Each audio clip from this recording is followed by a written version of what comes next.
중앙지방법원장님, 네. 방금 어느 여당 의원님께서 이제 야당 대표에 대한 공개 재판 필요성을 제기했는데 동의하십니까? 제가 그에 대해서 구체적으로 언급하면 담당 재판부의 관련 결정이 영향을 미칠 우려가 있어서 알겠습니다. 아마 이명박 전 대통령, 박근혜 전 대통령 사례를 방금 드시는 것 같던데, 그 전직 대통령들은 국민 누구나 공감하는 국정농단 사건, 부정부패 사건 아니었습니까? 어느 누구도 이의가 없는 그런 사건이었기 때문에 당연히 공개 재판 예외적으로 허용했던, 그게 타당할 수 있지만, 지금 야당 대표는 70명의 검사를 동원해서 3년째 탈탈 터는 수사를 했고 정치 탄압의 희생물로 지금 인식이 되고 있는 그 상황 아닙니까? 근데 법정에 계속 불려다니면서 법정에 앉아서 재판받고 있는 장면을 노출시키라는 것은 그건 굉장히 인권 침해적인 주장이기 때문에 참 동의하지 못한다는 점을 말씀드리는데 어떻습니까? 예, 계속 말씀드렸듯이 이번 재판장 허가사항이고 재판사항입니다. 알겠습니다. 재판부에서 피고인의 의사를 고려하고 공공이익과 피고인의 사익을 비교 형량해서 잘 판단하실 것으로 생각합니다. 알겠습니다. 그리고 이제 또 재판 지연 문제를 방금 지적을 하시던데, 지금 재판이 지연되고 있는 것은 검찰이 수백 명, 한 400~500명 될 겁니다. 합하면 그런 증인들을 계속 제시를 하고 무리한 수사, 무리한 공판 진행을 하다 보니까 증인이 많아서 늦어지는 것이지, 지금 국감기간 중에도 성실하게 재판에 임하고 있는 피고인의 탓을 하는 것은 굉장히 책임전가라는 생각이 들기 때문에 국민들의 오해가 없기를 바라는 마음으로 우리 중앙법원장님께 질문을 드렸던 것입니다. 네. 참고해 주십시오. 네, 감사합니다. 우리 수원 고법원장님께 질문을 좀 드리겠습니다. 우리 수원 지법원장님께도 이어질 질문이기 때문에 조금 같이 들어주시면 좋겠습니다. 수원지법 1심에서 대북 송금 사건으로 이화영 부지사를, 좀 앉아 계십시오. 나중에 제가 요청드리겠습니다. 이화영 부지사를 유죄 선고를 했습니다. 그래서 지금은 고법의 항소심에 가 있지 않습니까? 근데 이 사건은 김성태 쌍방울 회장 김성태의 진술이 결정적인 역할을 했던 사안입니다. 근데 유죄가 1심에서 선고된 이후에 법정 밖에서 또는 그 이후에 제시되는 수많은 증거들이 나오고 있습니다. 예를 들면 1심 판결 이후에 필리핀 마닐라에서 돈을 받았다는 그 북한의 리오남, 그 사람은 범죄 현장에 온 적도 없다는 증언들이 수없이 나오고 있습니다. 그리고 검찰은 검찰 수사에 협조를 했던 김성태에 대해서 봐주기 수사로 일관을 했고, 주가 조작 사건, 국가보안법 사건은 아예 기소도 않으면서 진술 협조를 끌어냈습니다. 그리고 또 재판 이후에 김성태가 증인을 매수했다. 즉 안부수라는 중요 참고인, 여기를 자기 말을 지지하게 만들려고 그 딸에게 오피스텔을 제공했다는 또 증거가 나옵니다. 그리고 검찰이 끝내 1심 법원에 제출하지 않았던 자료가 뭐냐면, 김성태, 안부수, 이화영을 같은 검사실에서 21번이나 소환을 했던, 그래서 진술을 마칠 기회를 줬던 이 부분을 자료를 계속 안 냈습니다. 뒤늦게 어쩔 수 없이 항소심에 가서야 자료를 냈습니다. 이런 것들을 생각하면 항소심에서 정말 좀 신중하게 재판을 해 주셔야 하는 것 아니겠습니까? 그래서 이런 외부의 문제점, 지적이 있다는 것, 우려하는 견해가 많다는 것에 대해서 우리 원장님께서 한번 재판부의 의견을 좀 전달 좀 해주시면 좋겠습니다. 이것은 재판에 대한 간섭이 아니고 사법행정 차원에서 외부의 국민의 목소리를 전달하는 것, 이런 것은 문제가 없는 것 아니겠습니까?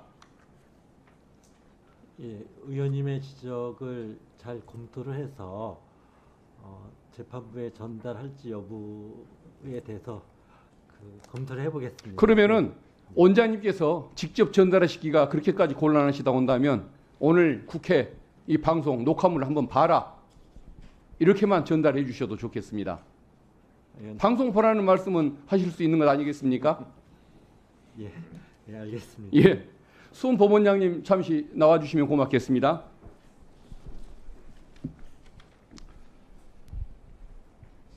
이화영 부지사에 대해서 그 대북 송금 사건 1심 유죄를 선고했던 원심 재판부 수원지법 아닙니까? 예, 그렇습니다. 근데 그분이 또 하필이면 이재명 대표에 대한 사건을 또 맡았습니다. 이미 그 1심에서 이재명 대표에 대해서까지도 유죄의 심증을 드러냈던 재판부입니다. 근데 굳이 그 재판부가 계속 재판을 맡겼다고 고집하는 것, 그게 타당한 것인지 모르겠습니다. 어떻게 생각하십니까? 예, 우선 해당 사건은 저희가 임의로 배당한 것이 아니라 사건 배당 시스템으로 전산으로 자동 배당을 했습니다. 그 과정에서 배당권자의 임의성이 개입한 바가 없습니다.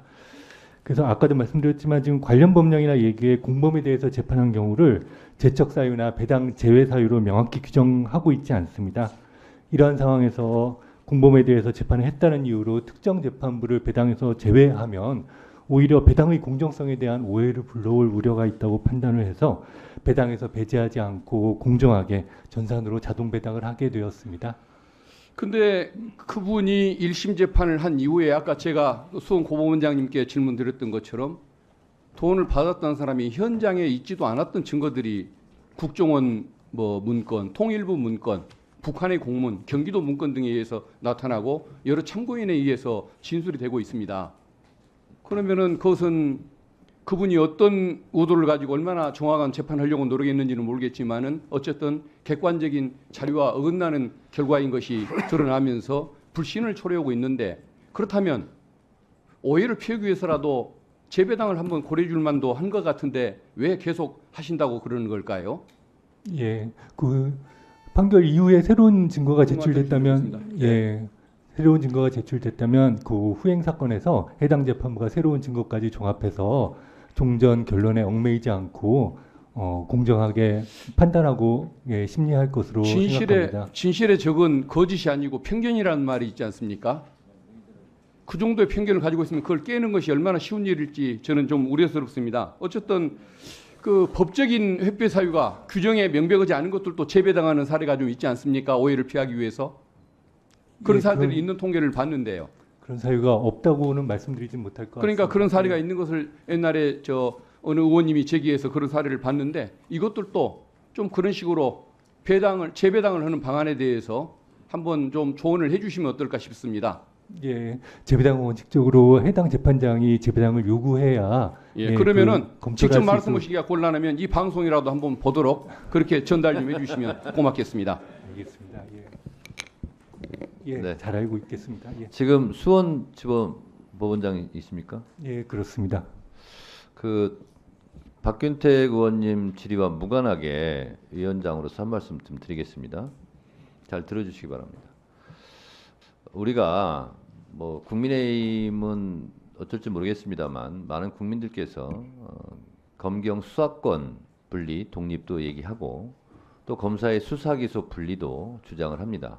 그 이유는 수사, 기소, 재판을 검사가 하면 수사를 한 사람은 기소하고 싶고 기소가 되면 유죄 판결을 받고 싶고 하는 게 인지상정 아니겠습니까? 그래서 그거를 분리하는 것이 민주주의에 맞다 이런 거 아니겠습니까? 큰 틀에서 보면. 그런데 한 사건을 내가 재판을 했어요. 그리고 상대방 피의자 쪽에서는 억울하게 지금 재판을 당했다 이러고 있어요. 근데 그와 유사한 사건을 같은 판사가 판결을 한다면 판사도 신이 아니거든요. 그러면 여러 가지 편견을 가질 수 있고 선입견을 가질 수 있습니다. 저는 그래서 재판에 대한 유불리를 떠나서 이런 경우는 다른 판사가 재판을 하는 것이 맞지 않나 이런 생각이 드는데, 이거는 신급제도하고도 똑같습니다. 예를 들어서 1심 판사가 그 똑같은 사건을 승진의 개념은 아니겠지만 고등법원 판사가 돼가지고 자기가 판결한 걸 똑같이 2심에서 판결한다면 1심과 달리 판결하면 본인이 1심에서 잘못 판결했다는 것을 스스로 인정하는 꼴이 된데 그게 될 수 있겠느냐 이런 문제가 발생하거든요. 그래서 저는 재판부의 관례나 제도 이런 것도 중요하겠지만 실제로 이런 경우는 실제로 오해 소지도 있기 때문에 그걸 불식시키기 위해서라도 저는 자동 배당 됐기 때문에 우리는 할 일 다 했다. 이렇게만 말씀하시기에는 좀 무리가 있는 사안이 아닌가. 저는 그렇게 개인적으로 생각을 합니다. 그래서 이거는 법원에서 잘 스스로 판단해 볼 문제가 아닌가 이런 생각이 들고 이번 사건뿐만 아니라 다른 여타의 사건도 저는 마찬가지라고 생각을 합니다. 컴퓨터로 자동 배당을 했겠죠. 그렇지만 그것이 이런 문제가 있다. 그러면 그거를 다시 수정할 수도 저는 있는 문제다 이렇게 생각을 합니다. 참고해 주시기 바랍니다. 윤준 서울고등법원 원장님, 만약에 고등학교 선생님이 있습니다. 근데 수능시험 감독관에 이제 들어갑니다. 자동 배정을 했어요. 근데 하필이면 그 본인의 딸인 아들이 시험 보는 교실에 자동 배정이 됐습니다. 시험 감독관으로. 그러면 자동 배당 됐으니까 나는 아무 문제 없다. 내가 내 딸인 아들이 시험 보는 그 교실에 가서 시험 감독관을 하겠다. 그러면 의심의 여지, 오해 소지가 있습니까? 없습니까? 그 오해 소지가 있을 수 있습니다. 네, 그렇습니다. 그러니까 이 수원지법에서 자동 배당했다고 그것이 모든 것에 방패가 될 수 없고 맞는 키가 될 수는 없습니다. 저는 이것은 상식적인 문제이고 인지상정의 문제이다. 저는 그렇게 생각을 합니다. 참고하셨으면 좋겠습니다. 제가 인지상정, 상식을 제가 얘기하는 겁니다. 박준태 우리 의원님은 국민의힘 의원님 중에서 비교적 건강한 상식을 가진 분으로 생각하고 있습니다. 잠시 감사를 중지하였다가 2시 30분에 감사를 계속하도록 하겠습니다. 감사 중지를 선포합니다.